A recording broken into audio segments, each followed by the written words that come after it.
Thank you for joining us on CoreTV News Hour. I am Frank Omalape. Local authorities in Maiduguri have confirmed that the suicide bomber that hit a market on Saturday is an underage girl. They came to this conclusion on sighting the upper body of the suicide bomber that was detached from the main body. The bomb was detonated while she was passing through security checks at the entrance of the market. No fewer than 20 people were killed in the market, including 2 vigilante members who were searching her. The same market was hit on December 1 by 2 female suicide bombers. The Defense Headquarters says Nigerian troops have foiled Friday night's attempts by Boko Haram to capture Damaturu capital of Yobe State. The terror group had attempted to capture the city in December, but Nigerian troops beat them back. According to the Defense Headquarters, which announced the successful operation on Saturday through its Twitter handle, Boko Haram militants launched multiple attacks on the city, but soldiers on the ground warded them off. The terrorists launched massive attacks from different angles Friday night. Weapons including improvised explosive devices and rocket-propelled grenade launchers were captured, according to the Defense Headquarters. It added that while the number of dead terrorists and civilian casualties were still being compiled, it couldn't confirm that 5 fatally wounded soldiers were being treated. Soldiers, in the words of the Defense Headquarters, have reinforced the town of Damaturu as pursuit of fleeing terrorists is ongoing. The All Progressive Congress presidential campaign has asked President Goodluck Jonathan to address the nation on the massacre in Baga town, which the Amnesty International has described as the single most deadly incident since the unfortunate insurgency started in the country. A statement from the Directorate of Media Publicity of the APC presidential campaign on Saturday said that the PDP had dwelt so much on the issue of academic certificate of each candidate, Muhammadu Buhari, while there are more pressing issues for the government control of by the party to address. The statement added that while the PDP government has failed in its duty and responsibilities to the citizens and the nation, the party has intensified effort to pull wool over the eyes of Nigerians. It also claimed a leading member of the party, Governor Babangida Aliyu of Niger State, a few days ago, informed Nigerians that in politics, you must tell lies and call on Nigerians to take their cue from there. A former President Olusegun Obasanjo set aside his differences with President Goodluck Jonathan on Saturday to attend the wedding of his foster daughter, Ine Barapu, and her husband, Simeon, at the National Christian Center, Abuja. General Overseer of the Redeemed Christian Church of God Enoch Adeboye was also at the event. Obasanjo arrived at the center with Andy Uba, a senator, and his former aide of domestic affairs. He received a resounding applause from the congregation where he was introduced during the service. Jonathan also specially acknowledged Obasanjo's presence in his vote of thanks. Obasanjo had been very critical of Jonathan in the last 1 year and is believed to be aligned to the presidential candidate of the All Progressive Congress, Muhammadu Buhari, ahead of the 2015 election. And apart from writing a very critical open letter to Jonathan last year, Obasanjo also came down heavily on Jonathan in his memoir, My Watch. And barely 48 hours after President Goodluck Jonathan flagged off his re-election bid, 2 buses branded for his campaign were burnt down on Saturday by irate youth in Just North local government area of Plateau State. CoreTV News gathered that the incident occurred around the Bauchi Road area, which is predominantly dominated by the House of Fulanis. A correspondent gathered that the buses were heading to Bauchi State for use by the PDP chapter in the state when they were stopped, seized and set ablaze by youth alleged to be supporters of APC presidential candidate Muhammadu Buhari. The incident also coincided with the return of the state PDP governorship candidate from the rally in Lagos. The All Progressive Congress presidential candidate Muhammadu Buhari on Saturday promised to end the spate of insecurity and revolutionize the economy if elected president in February election. Buhari spoke at a rally held at Imayo's house, Oka, where he addressed the people of Anambra State as part of a national campaign tour. He said he will improve public power supply to boost investment opportunities in places like Onitsha and Nnewi, which form the bedrock of the economy of the Southeast.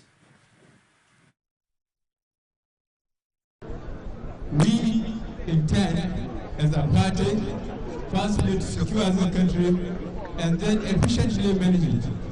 For the majority of you here, we have to quickly go back and empower agriculture, fishing, and then to make sure that the institutions, the educational institutions, are once more up to standard.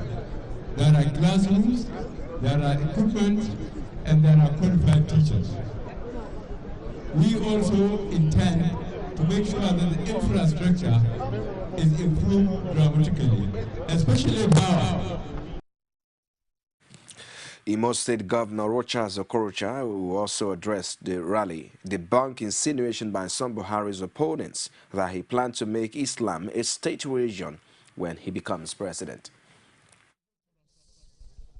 We have searched around, we look up, we look down, we look sideways.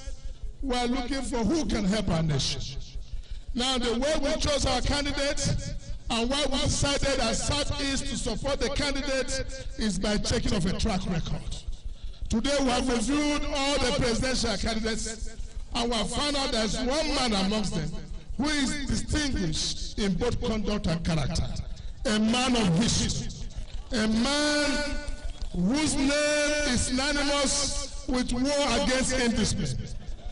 A man whose name is synonymous with fighting corruption. Let me say something about this man. General Buhari has no relationship with me. Neither does he have any relationship with most Nigerians. But one thing that unites us with General Buhari is the cause of the common man. It's the cause of the poor people. Now, let me tell you, I hear political propaganda that General Buhari would Islamize Igbos, Christians. Let me remind all of you, this man standing here was once a military general. He was a military head of state. He was one that wore the decorated with the laurels of a general. He had a decree in his hand, he had the powers in his hand. There was no day he Islamized Nigeria as a head of state. If we cannot do it then, as a military head of state, is now under democracy, with National Assembly, House of Assembly, with Ngige, with Obonyan, with Rochas. He will Islamize us. It was accompanied by Rivers State Governor Rotimi Amechi, the National Chairman of APC John Odigi Oyegun, former Ekiti State Governor Shagoni, and former Abia State Governor Obunaya Ono. The presidential candidate was the day before in Abia State, also in the southeast, to continue his nationwide campaign. Buhari was welcomed to Abia's commercial hub of Aba Township by a large crowd of party supporters and chieftains, held the entrepreneurship spirit of the Igbo nation and promised that his government will provide the enabling environment if voted into power. But for Aba in particular, this zone of Southeast in general, infrastructure in forms of power is absolutely necessary. You are known as an industrial hub of this country. The entrepreneurship of the Igbo nation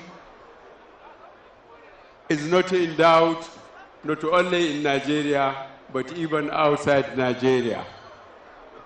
To strengthen this is to make sure the government facilitates for the entrepreneurs in Aba to have constant, effective power, other communication, roads, drainage, control of erosion. He also vowed to improve the lots of farmers in the southeast region through massive backing by the federal government as part of enhancing the nation's food sufficiency. If we empower the farmers, we will import less rice because you are extremely hardworking. And whatever the federal government will do possible to empower you with capital and expertise and assured market, the government will do that because you are capable of paying back and improving on the investments. The main concern of APC is to make sure that there are no idle, capable, able-bodied person roaming the streets and becoming touts instead of productive citizens. Legal practitioners in Lagos have thrown their weight behind the APC presidential ticket, Buhari and Osinbajo, for the presidential seat ahead of the February 14 polls. The practitioners under the umbrella of Lawyers for Change group say the personalities of both candidates can be trusted, especially as the country seeks to rid itself of corruption and yearn for better governance. Has taught us is that they are not performing. They may mean well, which I doubt, but they are just simply not performing. So what do? You look for alternative. What experience has taught us here is that you change a non-performer for a performer. Addressing a gathering of legal practitioners and journalists, the coordinator of the group says that beyond election, the goal of the group is to regulate the polity and put leaders in check to bring about true democracy. Of course, I'm interested who becomes the leader of my country. I must be, except I'm not so wise, because who becomes the leader of your country determines a lot of things in your life.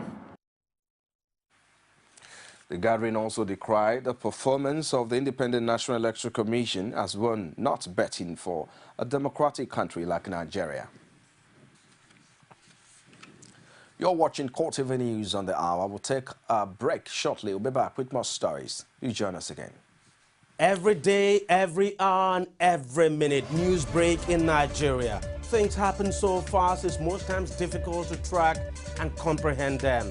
But that's what we do right here on Digi 360. 2015, would you want to come back again? It's like asking Jesus Christ if he knew he was going to die, will you want to come back as the savior of the world again? We do not just help you track the stories, we break them down, explore all the angles, analyze the issues so that you can fully comprehend the stories and use them to make the right decisions.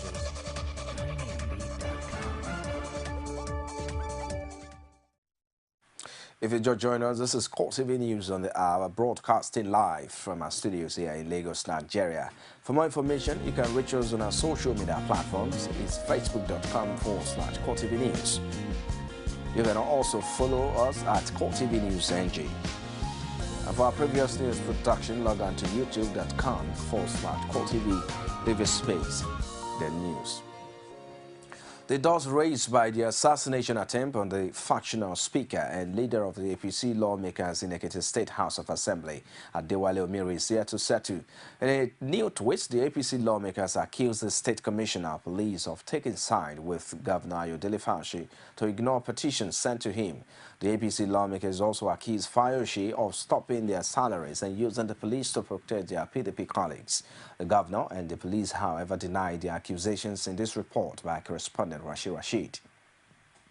Stemming from the drama that followed the assassination attempt on the life of Omiri, other APC lawmakers of the House have come out to accuse Fauci of using security apparatus in the state to harass them.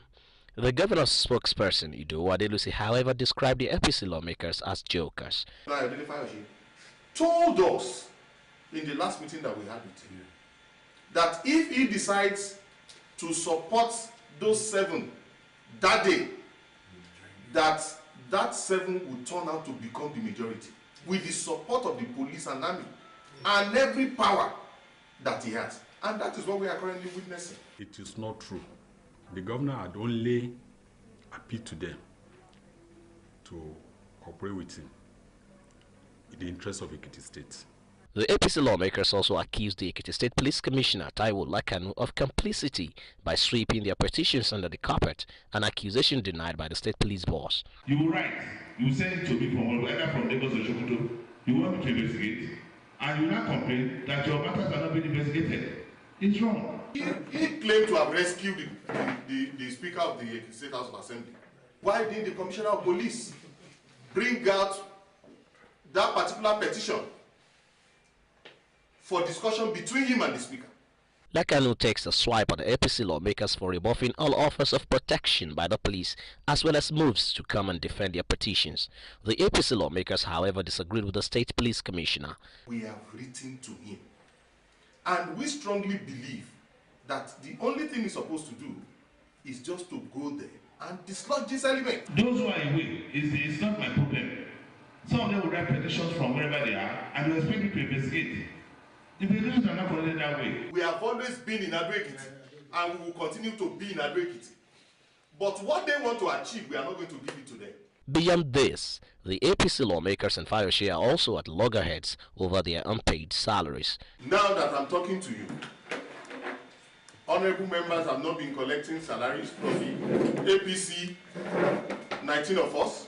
The Accountant has actually instructed all the banks to peg our individual salary in account. The governor could not have stopped their salary. We have the House of Assembly Service Commission. So whatever that has to do with their salary should be directed to the House of Assembly Commission. The APC appears not ready to budge. Honorable Speaker, give this undertaking, apologizing to Governor Fayoshe. Let them publish that undertaking that the Right Honorable Speaker signed. Even if shifts come to shove, we will walk to that house and say, okay, Olubemi, you are claiming that you are the Speaker, and we have our own Speaker. Put yourself up for election on the floor of the House. And there and then the issue will be decided. That is one thing again they are running away from.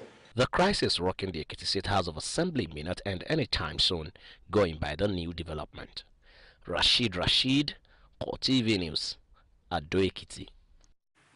The Plateau State government has explained its refusal to pay the local government workers their 6-month salary during the 2012 6-month strike by the workers. Special advisor to the state governor on labor matters, Simon Kanko, while speaking with CoreTV News, reaffirms the position of the state government that the workers did not exhaust all means of negotiation before embarking on the strike action, which lasted 6 months, and they do not deserve to be paid. He says the action of the workers is against the Constitution, as it does not stipulate that any striking worker be paid wages. Kamko added that there are situations where a striking worker may be paid, but this, according to him, is not automatic, stressing that it is a right that can be claimed by anybody. That you are not paid for being on strike. Then it becomes, of course, recently you know that the federal government had the same thing with the tertiary institutions, and the law was applied, and they were not paid. That if you don't work, you should not pay, be paid. So some people sit down and think that it's Governor Jan's law. No. Far from it.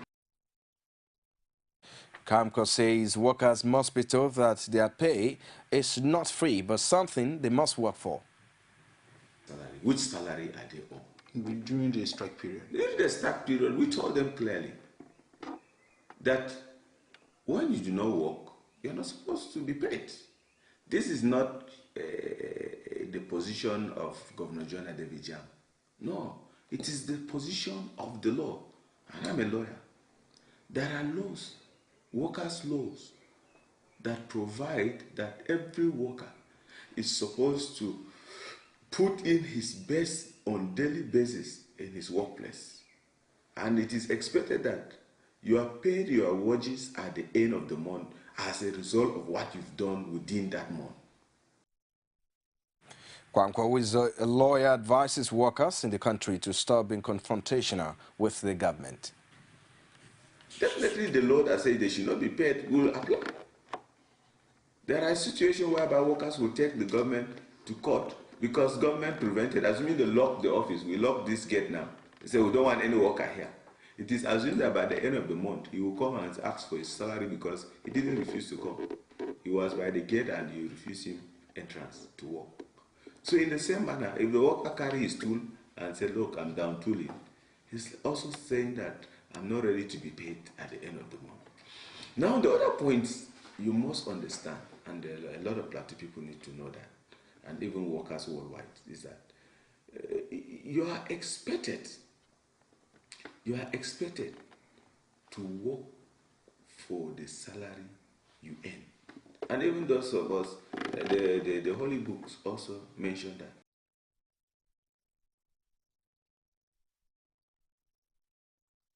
The incessant strike by workers' union in Nigeria has become a major source of worry for stakeholders. Speaking on the matter, the President National Union of Textile, Garment and Tailoring Workers of Nigeria, Oladele Hunsu, frowns at the way workers embark on strike on issues that may be resolved without necessarily boycotting work. He added that there are so many ways to settle disputes aside strike. Hunsu, however, says the failure of government to address the issue has ensured that workers have no alternative but to go on strike to press home their demands. Of course, Nigerian government don't listen to protests. We've embarked on protest march. You understand me? It's only in a country where government respect the people, where government respect the Sanchez agreement, that when you go on the street to protest, it has implication for the government. But Nigerian government, they are not sensitive. If you go on the street to carry placards, they will not listen to you because most of that is not derive their power from the people. Hope you understand. So that's what I'm saying. It's only in a better economy. You understand? In the developed world, if people go on the street to protest, governments will be very, very careful, and they'll be jittery. But in Nigeria, we have adopted all forms of protest, either rally, either speeches. You understand me? But government have never listened to any of this, and the language the government understands is strike. Whether the strike has achieved the result or not, that's another discussion for another day. But that is the only language you understand.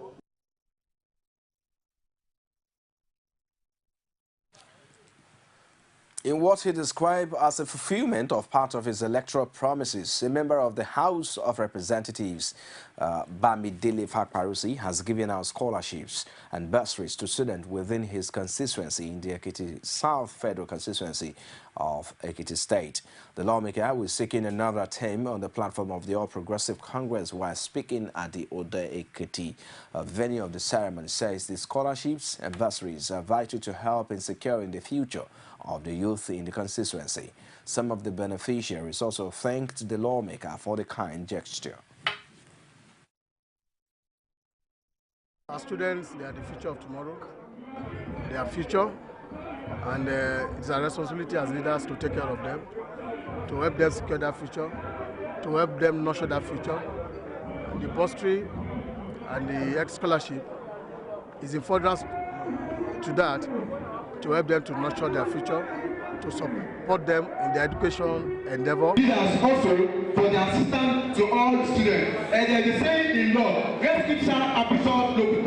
is the fact is so clear about the assistance that you bring given to us. For your second term in office, and we are saying that we are going to support you with everything we have by the grace of God.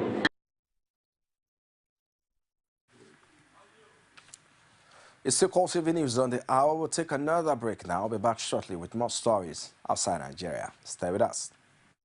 From time immemorial, women have birthed life, shaped character, and by extension, influenced the society. Moremi of Ife, Emoten of Benin, Queen Aminat of Zaria, all women of influence and power. Whether it's before election, after election. How ironical. Women being so powerful, yet have few grounds in decision making. They see you as a wife, and I see you as a wife to a man. We are talking women in politics. A woman will be bold enough to stand up and say, I want to become president of Nigeria. Only on CoreTV News. Outside Nigeria now, some 500 extra troops are being deployed around Paris after 3 days of terror in the French capital, which killed 17 people. Interior Minister Bernard Cazeneuve says all necessary measures were being taken to protect the country. Police in France are hunting for any accomplices of 3 gunmen killed by police on Friday after 2 sieges. A video confirmed about 700,000 people have taken part in marches across France to remember the victims, and that France will remain a neat high state of alert for the next few weeks. He also promised exceptional measures for a massive unity march in Paris on Sunday, including more than 5,500 police and military personnel. And that's a wrap on CoreTV News at this time. Many thanks for watching. I am Frank Omalape. Bye for now.